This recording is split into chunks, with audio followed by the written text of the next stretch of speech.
بچیوں سے خاص طور پہ کہتا ہوں کہ چپ رہنا سیکھ کے جاؤ. میں درد سے کہہ رہا ہوں، میرے ملک میں سسرال ظالم ہے، سخت ہے، بد اخلاق ہے. میرے نبی نے مدینے والوں کی تعریف کی، مدینے والوں کی، مدینے کے صحابہ کی اور مدینے کی فیملیز کی تعریف کرتے فرمایا کہ یہ میرے مدینے والے ساتھی ایسے عالی شان ہیں. کس بات پہ عالی شان ہیں؟ سنو غور سے.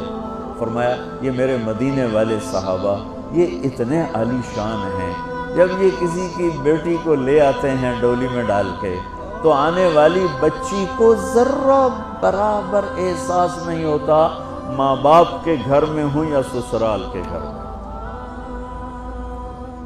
اور میں بچوں درد سے کہہ رہا ہوں، میرے دیس کا سسرال بہت سنگ دل ہے، بہت سخت ہے، شریعت کا پتہ نہیں ہے. یہ ہمارا جوائنٹ فیملی سسٹم بہت بڑی نعمت تھا، جب ایک دوسرے کا تعاون تھا، محبت تھی اور ایک دوسرے کو آگے بڑھاتے تھے. اب یہ مصیبت بن گیا ہے کہ اخلاق اچھے نہیں ہیں، زبان کا بول تیر کی طرح، چھری کی طرح، تلوار کی طرح کاٹ رہا ہے. اس لیے شریعت نے یہ اجازت دی ہے کہ شادی کے بعد اگر مجھے گنجائش ہے تو میں اپنی بیوی کو الگ رکھوں، تاکہ ہم 2 کا کلیش اور 10 کا کلیش، بڑا فرق. 2 کے کلیش کو حل کرنا آسان ہے اور 10 کے کلیش کو حل کرنا مشکل ہو جاتا ہے.